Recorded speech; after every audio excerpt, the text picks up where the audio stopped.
পরাজিত হলে সর্বশক্তিমানের হানি হয়। তো ভগবান তুমি সর্বশক্তিমান মানব কি করে? মহাপ্রভুর রথাগ্রে যে নর্তন, এই নর্তনে নাথ বিস্মিত হচ্ছেন। এই কৃষ্ণ, সেই গৌর, সেই জগন্নাথ যদি হয়, তাহলে চৈতন্য মহাপ্রভুর রথাগ্রে নর্তন দেখে জগন্নাথ কেন বিস্মিত হচ্ছেন? এই জন্য প্রেম, ভক্তি, ভক্ত, ভগবান তিনজনকে নাচায়। আচ্ছা, ভগবানকে নাচাতে পারে, সর্বশক্তিমান তত্ত্বকে নাচাতে পারে, এই শক্তি কার আছে? বলে একমাত্র ভক্তি ও প্রেমের আছে, যারা ভগবানকে নাচাতে পারে। একজন বেদজ্ঞ বলছে এই কারণে, সেই বেদজ্ঞ তিনি জানেন ঈশ্বর নিরাকার, শেষবাদী ঈশ্বর, তিনি নির্গুণ, নিরাকার এবং তিনি নির্লীন, তার লীলা নেই, আকার নেই, নির্গুণ, নিরাকার, নির্বিশেষবাদী। তিনি যখন ভাগবত অধ্যয়ন করলেন, ভাগবত শ্রবণ কীর্তন করে ব্রজলীলা আস্বাদন করলেন, তখন বলছেন আজ আমি বড় আনন্দ পেলাম। আমি নির্বিশেষবাদী তত্ত্ব জেনে যে আনন্দ পাইনি, আজ আমি পরম আনন্দ পেলাম। বলে কেন আনন্দ পেলে? বলে যে ভগবানের রূপ নেই, গুণ নেই, লীলা নেই, যিনি নিরাকার, নির্গুণ, ভাগবতে দেখলাম ভক্তির দ্বারা সেই ভগবানের বাপও হওয়া যায়, বাবাও হওয়া যায়। বলছেন আমি আনন্দ পাচ্ছি এই জন্য, যে ভগবান নিরাকার, নির্গুণ, ভাগবতে দেখলাম ভক্তির দ্বারা ভগবানের বাপও হওয়া যায়, এই জন্য আনন্দ পাচ্ছি। কারণ নন্দ মহারাজের পুত্র রূপেই তো গোপাল এসেছিলেন। ভক্তিতে ভগবানের বাপও হওয়া যায়। যারা নির্বিশেষবাদীর উপাসনা করে তারা বলে ভগবানের পিতা নাই, মাতা নাই, নির্গুণ, নিরাকার। ভক্তিবাদীরা বলছেন সেই ভগবানের বাবাও হতে পারি। ভক্তির দ্বারা ভগবান বশ হন। ভগবান নিজে বলেছেন আমি স্বাতন্ত্র, আমি কারোর বশীভূত নই, কারণ আমি স্বয়ং স্বাতন্ত্র, পরাশক্তি, কিন্তু অহং ভক্ত পরাধীন, আমি ভক্তের কাছে বা ভক্তির কাছে চিরদিন পরাধীন।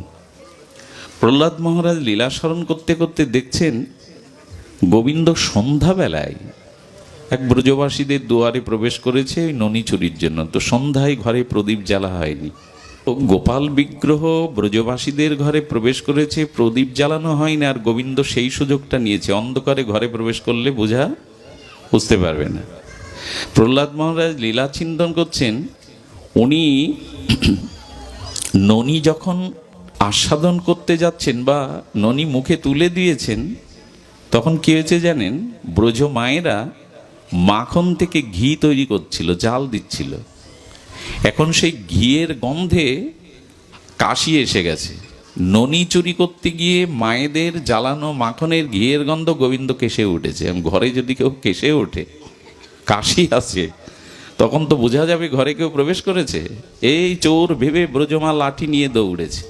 চোর চোর চোর চোর, বোঝা যায় কি? ঘৃত জ্বালানোর সময় ঘৃত গন্ধে গোপালের কাশি লেগে গেছে। মাখনটা ঘি দিয়ে রূপান্তরিত হচ্ছে, তার একটা মৌ মৌ গন্ধে কাশি এসে গেছে। কাশি যেই কেসেছে বুঝেছে এ তো চোর ঢুকেছে। ব্রজমা লাঠি নিয়ে তাড়িয়েছে। ভক্তিতে ভগবান তাড়াও খান, তাকে চোর চোর বলেও পেছনে দৌড়ায়, অথচ তিনি দৌড়ান। এটা সম্ভব ভক্তিতে, প্রেমে। তো যখন চোর চোর বলে দৌড়াচ্ছে, ধর চোর ধর চোর ধর চোর, প্রহ্লাদ মহারাজ হেসে ফেলেছেন। ভগবান স্বয়ং ঐশ্বর্য, সৌন্দর্য, মাধুর্যের পরাকাষ্ঠা, অনন্ত বিভু হয়েও, পরম ব্রহ্ম হয়েও আজ ব্রজবাসীদের কাছে তাড়া খেয়ে তুমি পলায়ন করছো। ভগবান পলাইত? আচ্ছা, ভগবান যদি কারো কাছে পরাজিত হয়, সখাদের কাছে হেরেছেন খেলায়, সখাদের কাছে ভগবান বারবার হেরেছেন, তো ভগবান পরাজিত হন এ কথাটা মেনে নেওয়া যায়? সর্বশক্তিমান তত্ত্ব যদি কারো কাছে পরাজয় হয়, তাহলে তার সর্বশক্তিমান তত্ত্বে হানি হয় না? ধ্যান দিন, সর্বশক্তিমান তত্ত্ব যদি পরাজিত হয়, মানে যিনি সর্বশক্তিমান তিনি যদি পরাজিত হন, তাহলে তার সর্বশক্তিমান তত্ত্ব হানি হয় না? তাকে সর্বশক্তিমান বলা যাবে? কথা বলুন। যিনি সর্বশক্তিমান তিনি যদি কারো কাছে পরাজিত হন, তাহলে সর্বশক্তিমান তত্ত্বে হানি হয় কিনা? পরাজিত হলে সর্বশক্তিমানের হানি হয়। তো ভগবান তুমি সর্বশক্তিমান মানবো কি করে? পরাজিত হচ্ছে তো তুমি। সুধামার সাথে যতবার মারামারি করেছেন, কুস্তি করেছেন, ততবার কৃষ্ণ হেরেছেন। সুধামা বন্ধুর সাথে যতবার কুস্তি লাগতে গেছেন, ততবার নিচে পড়ে গেছেন, হেরে গেছেন। তো তুমি যদি পরাজিত হও, তোমাকে সর্বশক্তিমান কি করে মানবো?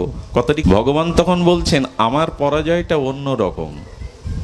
পরা শব্দের অর্থ শ্রেষ্ঠ, আর জয় মানে বিজয়। ভক্তের কাছে পরাজয় মানে আমার শ্রেষ্ঠ জয়। ভক্তের কাছে ভগবানের পরাজয় মানে কি বলা হলো? শ্রেষ্ঠ। পরা শব্দের অর্থ হলো শ্রেষ্ঠ, আর জয় মানে বিজয়। ভক্তের কাছে, ভক্তির কাছে, প্রেমের কাছে ভগবান যখন পরাজিত হন, জানতে হবে এটা ভগবানের শ্রেষ্ঠ জয়। দৃষ্টান্ত দেওয়া যায়, পৃথিবীর শ্রেষ্ঠ কুস্তিগীর যিনি, পৃথিবীর মধ্যে অন্যতম শ্রেষ্ঠ কুস্তিবীর, তিনি গৃহে ঢুকেছেন। তার 5 বছরের বালিকাটি বাবাকে এসে হাত দেখাচ্ছে, বাবা তোমার গায়ে বল বেশি না আমার গায়ে? কি বলবে কুস্তিগীর? আমার গায়ে বল। মেয়ে বলছে না তোমার থেকে আমার গায়ে বল বেশি, বাৎসল্য প্রেমে কন্যা বলছে বাবা তোমার থেকে আমার গায়ের বেশি। বলে তাহলে এসো যুদ্ধ করি। মেয়েটা বাবার কোলে আদরে স্নেহে ধাক্কা দিয়েছে, বাবার বুকে গিয়ে ধাক্কা দিয়েছে, বাবা ইচ্ছা করেই পড়ে গিয়েছে। এই যে বাবার পরাজয়, এটা কি বাবার প্রকৃত পরাজয়? এটা হাততালি দিয়ে বলছে বাবা আমি জিতেছি, আমি জিতেছি, আমি জিতেছি। বাবার এটা পরাজয় না, বাবার কাছে এটা প্রকৃত জয়, শ্রেষ্ঠ জয়। এখন ভগবানকে পরাজিত করতে পারে না, নিজের কাছেই নিজের পরাজয় হওয়াতে আনন্দ আছে। ভগবান ভক্তকে নিজ মনে করেন, নিজের কাছে নিজে পরাজিত হওয়াটা অনেক আনন্দের। ভক্ত তার নিজ জন, হৃদয়ের জন, অভিন্ন জন।